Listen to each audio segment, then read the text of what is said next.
Hello everyone. If you like what I'm doing here, please consider subscribing, liking, and commenting. It would really help the channel out quite a bit. Thank you very much.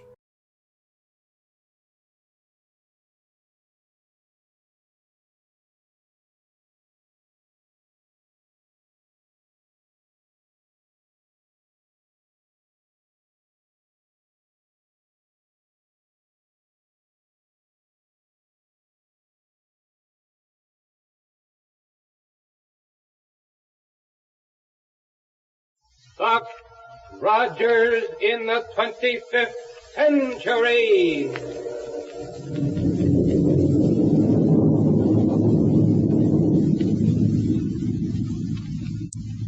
Buck Rogers is on the air, brought to you by the makers of Popsicle, Fudgicle, and Creamsicle, those delicious frozen confections on a stick.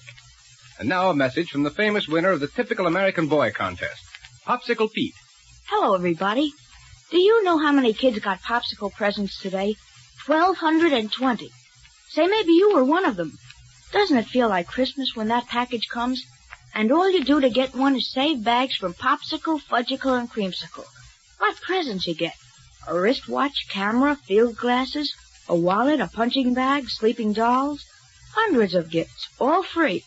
Ask your ice cream man for a free gift list. Tells you how many bags you need for each present. Don't forget the coupon that comes with that gift list. I should say not. That coupon is worth 10 bags. You'll find valuable gift bags on every genuine Popsicle, Fudgicle, and Creamsicle. Those great big delicious confections frozen on a stick. Only 5 cents each. You can't beat that value. A great big, wholesome, refreshing, swell-tasting Popsicle, Fudgicle, or Creamsicle made by your ice cream maker right in town for only a nickel. Save those bags, kids. Now, Kane and Ardalie, you remember, are preparing to send Black Barney out from their new headquarters to obtain supplies. Buck and Wilma, meanwhile, have set out to pick up Barney's rocket trail with a gas analyzer, leaving Dr. Hewer and Willie at the old scientist's laboratory immediately after Buck and Wilma have left. Now, here we go, 500 years into the future.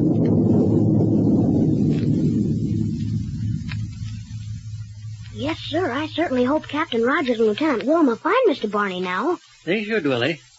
They not only have a gas analyzer aboard their speed cruiser, with which they can pick up his rocket trail, but a gyro cosmic relativator as well. That gyro cosmic thing is what made him go so fast when they took off, isn't it? Yes, sir.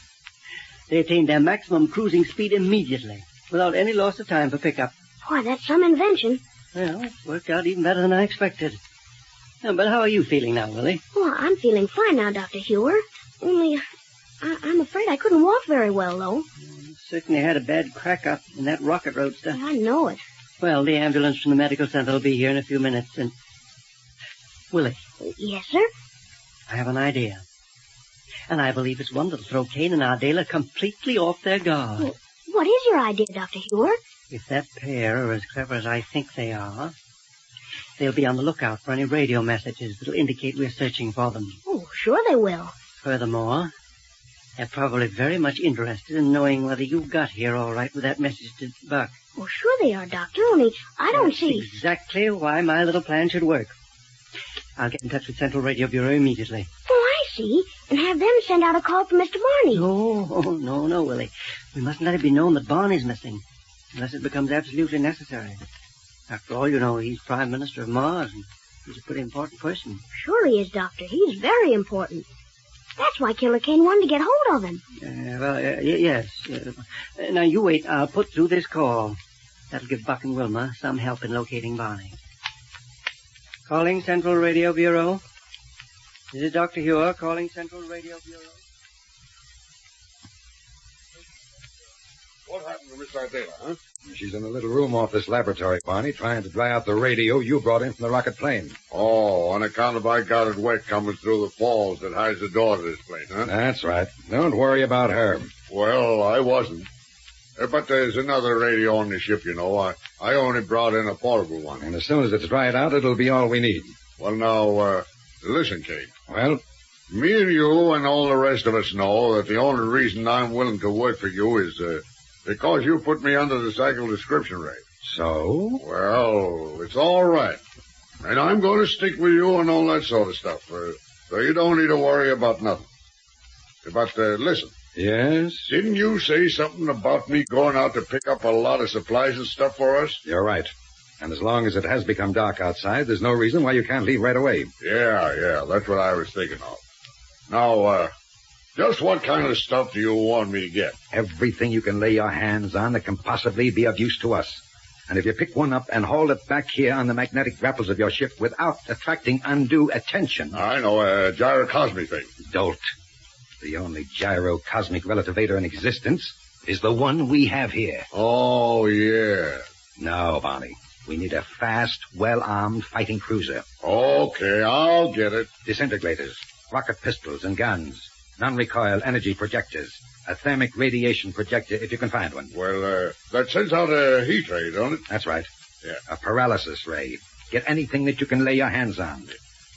Now, in order to successfully carry through our campaign against Rogers, we've got to have enough equipment to stand off a space army. Well, just you leave it to me, and I'll get plenty of stuff. Well, see that you do. But do I have to do it all at night? Yes.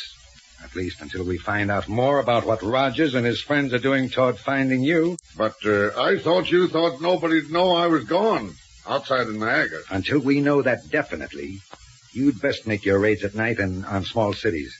And take only a little from each one. Okay. And above all, don't stop anywhere near Niagara. And probably the best place for you to begin is out west of here. Avoid any rocket ships you may see along the way, too. Yeah, Kane, I'll do that. And all at night. Absolutely. Unless, Unless what? It might be a good plan for you to stop in, say, the small Midwestern towns in broad daylight. Huh? In spite of the fact you're the Martian Prime Minister, Yeah. you're well enough known down here on Earth to walk into a small town and get most anything you want, just for the asking. Provided, of course, the people would have no reason to suspect you're working for me. Yeah, but for the time being, I think I better get the stuff on the sly like you said it first. Yes, I guess so. Now, let's get out to the ship so you can take off. Okay, Chief. You got a force ray so as to push away the waterfall that's outside the door, huh? Yeah, right here. Come along. Yeah. Well, that water certainly covers up the entrance of our headquarters, don't it? Perfectly. Now be ready to jump through it when I turn on this force ray. All ready? Okay. Come on. All right. Yes, sir. Anybody could come down here in Smitty's old headquarters and poke around, and, hey, they'd never know there was a laboratory back there. Well, let's go on through this corridor and up to the ground level of the ship. Yeah. You left a passage through the pile of dirt covering the ship so we can get through it, didn't you? Sure. Don't you see her there? Good. Then you can get aboard and take off right away. Get in, Bonnie. Okay, Chief. And remember, carefully avoid any ships you may spot flying around. If anything happens to you to crab your act, or if anybody becomes suspicious of what you're doing, you ought to forget that you ever saw me or know where I am. Chief, you ain't got a thing to worry about. Just you leave everything to me. I got it all organized out as to what I'm going to do, and I'll be back in a few hours with all the weapons and stuff you could want. Fine. Hey, see? Now, first thing I'll do is turn on this here now radio in here. And keep it on all the time you're in the air. Yeah. All right, Bonnie. Radio Bureau, Close your middle door and... General call from Central Radio Bureau. Listen. Yeah, I wonder what it is. All stations are ordered to be on the lookout for Willie, well-known protege of Black Barney, Prime Minister of Mars. Hey! Quiet. The only clue as to his whereabouts is a small piece of his flying jacket found beside a badly wrecked air roadster in a lonely field, northeast of Niagara. Perfect. All available citizens are urged to aid in the search for Willie. That is all. Bonnie, that's exactly what I wanted to know. You mean that Willie didn't get there to deliver the note to Captain Rogers? No. It shows that because of your position as Prime Minister of Mars, they don't dare broadcast word of your disappearance. Oh. Yeah, we've nothing to fear. Now keep clear of Niagara, and you can work in broad daylight. Do anything you want. Yes, sir. So go to it, Bonnie. The field is yours. Oh, and be sure you keep the rocket dampener hooked in to change your ship's rocket trail. Okay, Chief. Here I go.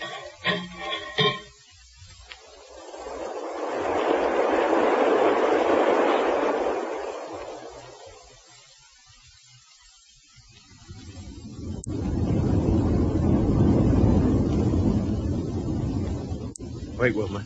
Let's get the rest of this message. Okay, Buck. All available citizens are urged to aid in the search for Willie. That is all. Good. Good for Dr. Hewer. You think he had them broadcast that message, Buck? Sure. In the hopes that Kane and Ardela would pick it up and think they're safe as long as they stay clear of Niagara. But why wasn't anything said of Barney? You don't make it public when the Prime Minister of a neighboring planet has disappeared. You'd have a nice interplanetary situation on your hands. Oh, I see. Sure, and if Barney's with Kane and Ardela, all the looking that needs to be done is for them. Yep. Thank goodness this rocket trail is holding out so well. I guess the wind hasn't blown it around so badly after all. And as Willie told us, we're still headed in the general Calling Buck Rogers. That's Dr. Hewer calling us. Yeah, on the confidential wavelength. I'll take it. Dr. Hewer calling. Hello, Doctor? Have you found Barney's rocket trail all right, Buck? Yes, sir. And we're bearing down on it as fast as we can, sir. Well, don't try to travel too fast. Remember, you're flying pretty low, and too much speed will create dangerous atmospheric friction. Yes, sir. And, Doctor, Yes? the trail is still leading us toward the ruins of ancient Philadelphia. And of course, Kane and Ardela may have left that region just as soon as they sent Willie on with us in the rocket roadster. Probably. But at any rate, we're on a hot trail, and the wind doesn't seem to have done it much damage. Good. Hello, Doctor.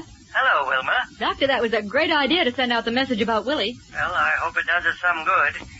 Kane's a mighty clever chap, you know. Entirely too clever. In fact, I shouldn't be at all surprised to have him discover this confidential wavelength we usually use. Oh, hardly, Doctor, unless he digs out the plans of the receivers you've built. But now, look here, Buck. Yes? I've called you because I probably won't be able to get in touch with you again for some time. Huh? Oh, why not, Doctor? Well, I'm going out to Omaha to call on Elmo. Oh. You remember him? Oh, sure do.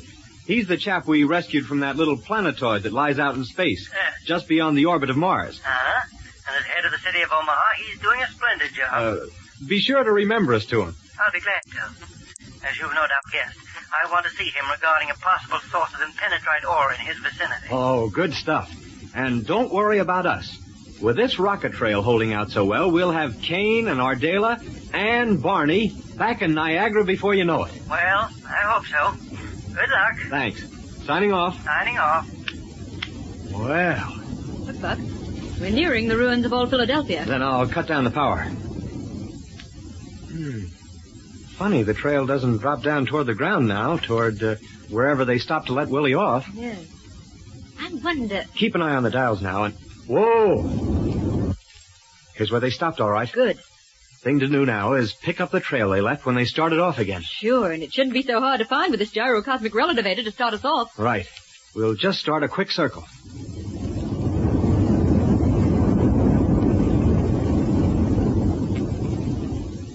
Look on the gas analyzer dial. Yep, we're on it all right. Yes, sir, and this is the trail that'll lead us straight to Killer Kane and Ardela, or my name is... Wilma, What's the matter? it's gone. What? The trail is completely stopped.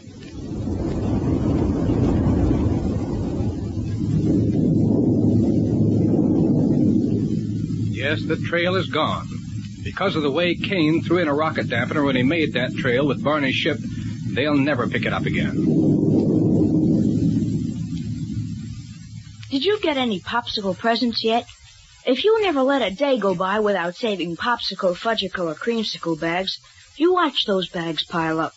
Before you know it, you'll have enough for a fountain pen or table tennis, a wallet or a Buck Rogers telescope, games, books, gee, lots of things. Get everybody eating popsicle, fudgicle, and creamsicle, and they can give you their bags. Just get Mom and Dad to try a creamsicle and see how fast they buy more. Everybody loves a genuine creamsicle. That great big chunk of delicious ice cream on a stick, thickly coated with wonderful fresh fruit flavors or creamy chocolate fudge. And look how much you get for a nickel.